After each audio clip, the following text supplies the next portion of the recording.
Never let your children on the internet.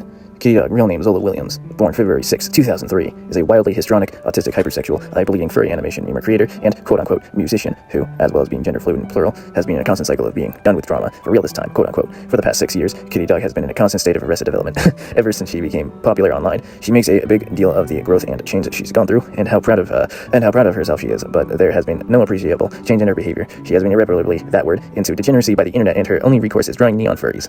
Among other things, Williams has defended that her dog showcased her that in Discord servers full of that, all of the fan base that is largely in the age range of that.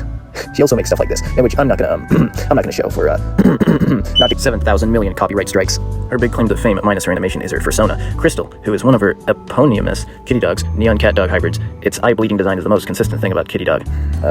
She quickly became controversial at her young age, inserting weirdly sexual themes into her videos, as seen here. And I'm not gonna show that because I don't want to get copyright striked again. And I actually found something really interesting, so let me read this. An aside, Birdie. During the time, she also attracted the attention of Birdie. Originally, the section was just a link to Birdie's thread, but Birdie's thread does not adequately explain the sequence of events, drama surrounding her in the relation to Kitty Dog, so here's a better explanation. Birdie. Real name, Sophia Harrington. Born September 2022, 2004, aka Jack Harrington, aka Lucifer, aka Sprite Cranberry, aka Strawberrix, aka alias is a deranged then child animation meme creator who wanted to F-word Kitty Dog. Kitty Dog played along initially, encouraging her extreme obsessive behavior seemingly just for the fun of it. In 2016, near the height of Kitty Dog's popularity, Sophie proved herself to be disturbed, often drawing herself or herself into character, murdering, and that word, and dismembering people she didn't like. She became obsessed with Zola. After becoming obsessed with another, I can't say that, in another animation, YouTuber Sleepy King, who egged her on in starting mentioning Sophie in her videos, because all involved in the situation were retarded children. Nothing really got done about it. Children were exposed to extremely degrading sexual content, and at no point did anyone involved think to get that away from the computer. Sophie continued to spiral, displaying more of the same BPD-type behavior after 8 billion other internet dramas. Her parents finally took notice. As a result, Sophie was permanently banned from the internet by her parents. However, this was too far late to fix the internet brain poisoning and severe autism. She is now legally an adult, so she'll probably start causing fucking problems again soon. This isn't very important to understand Kitty Dog now, but it gets brought up fairly often to this day. And bad art. Kitty Dog's art is a prime example for why you're supposed to study anatomy before moving into stylization. Her shapes are formless, inconsistent blobs, regardless of if she's drawing humans or that thing, Kitty Dogs. In addition, she has absolutely no knowledge of color theory, and all her art is filled with clashing neon night burners. There's only so much you can improve when you can draw the same thing over and over and over and over again. Neon furry, thirst traps. Also, half of her drawings are just straight up mirrored.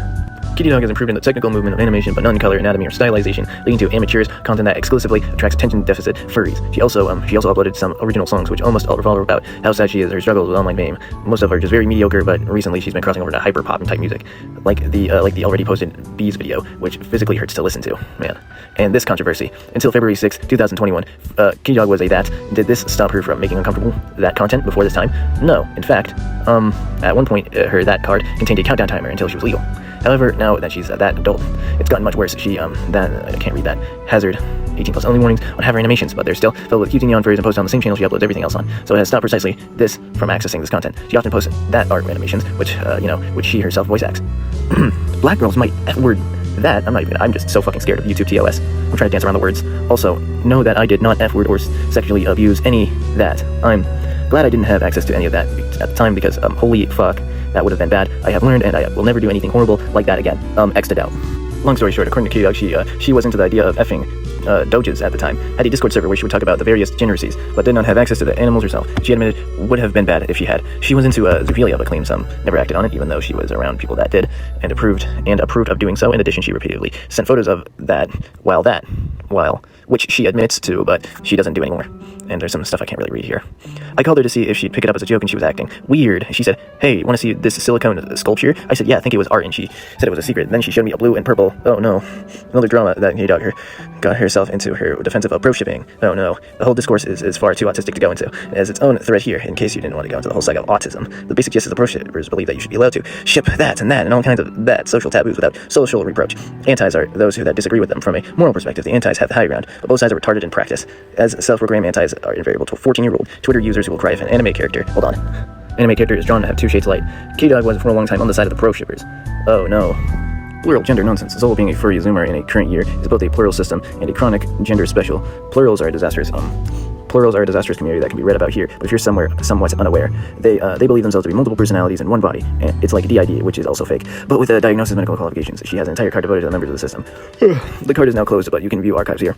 When she received criticism for faking being a system on Twitter, she stated that she did not have DID, but continued to operate as a system anyway, though she said she'll stop talking about it, only operate as a system privately. What the fuck? She has since shut down her system channel and system card, but she still, let me see here, draws her alters in her videos. In addition to her system, she believes herself to be gender fluid, and in addition to actual pronouns, goes by a bunch of random shit like that and that. I'm not fucking saying that, and that. This is all documented in her pronouns, a website solely made to keep track of an individual's pronouns because we've reached that level of end-stage civilization autism. Kittydog's views on both gender and sexuality are confusing and contradictory. Like most Zoomers, she has described herself, a woman with 2 X chromosomes, as a fucking femboy, okay, stating that it wasn't inherently sexual. She has thankfully made no effort to transition to any capacity, as she is pathologically incapable of putting effort. Oh, goddammit, hold on. Okay, anyways. She has thankfully made no effort to transition in incapacity. She is pathologically incapable of putting effort towards anything besides stronging out furries, and almost certainly never will. I am a femboy. If you don't like it, that's unfortunate. By the way, please don't make it sexual. Serious. Femboy isn't inherently sexual, which, is kind of, bullshit. Origins, too, of spatulas and child, I can't say that. And now for something different. Not all of Katie's problems seem to stem from her online history. Her dad is a very strange man. Please help Zola overcome her fear of spatulas, especially dollar store quality ones that are not heat resistant. One was officially used to scratch a 12-inch gash down her back, scarring her for the rest of her life. I should make a Kickstarter to raise funds for the cosmetic surgery Zola will need for her to have a normal life. If it had everyone in her mother's family ready to tar and feather me. The Seattle police put a protection order against me to protect Mala Zola most of the summer. The children cowered in fear. The very thought their father could flipping pancakes within a 500-feet radius of their Columbia City home. The magic spatula, cousin to JFK's deadly magic bullet that went in and out. And what the fuck is he talking about? What the fuck? The spatula of doom. Called the police a spatula is on the loose. What the fuck? Zola claims her parents physically abused her, and while that is claimed by the sort of custody battle with Zola's mother, which eventually resulted in, I don't know, it goes off the screen. Beware of spatulas, guys. And as we can see, Zola's psychopathic parents. Robbie, you can help by not believing the hype. Sean Heron is the danger. 39 fucking criminal convictions, including violence against police, partners, DUI, violation of protection orders. Call me and you can talk to, Zola. Nothing was ever wrong over here. She is well and happy that the lies told about me were thrown out of the court, and she can see me again. I never effing did that. Sean is a shitty artist who is a permanent alcoholic. Zola was coached to call former alcoholic to her evaluation and was being robbed by dickhead of her money. He told her that if she doesn't she doesn't just give it to her, he will steal it anyway. You can help by asking for your sister why she would favor Sean's band of Butler Bridge efforts, possible unregistered. Okay, that's a bad word over our kids. As soon as I left the house on 23rd, someone started, I can't read that. They invaded this and Zola's space. They told me drunks were daily occupying the bathrooms, passing out after making horrendous vomit rich and pass out sessions. What the fuck? Endorsed by Reese, many times supplied by their cigarettes. How dare anyone accuse me of that with a fuck like Sean in the house. Poor Andy. I know what's happening with him. I just don't know why. What the fuck is he rambling on about? All in all, it's hard to tell what the truth is. Every party involved seems to be crippled with autism. Zola's fallen to complete degeneracy and online depravity was clearly not preceded by the happiest of childhood, and her parents seem like complete lunatics. Also, her dad, despite being insane, is actually a pretty decent musician.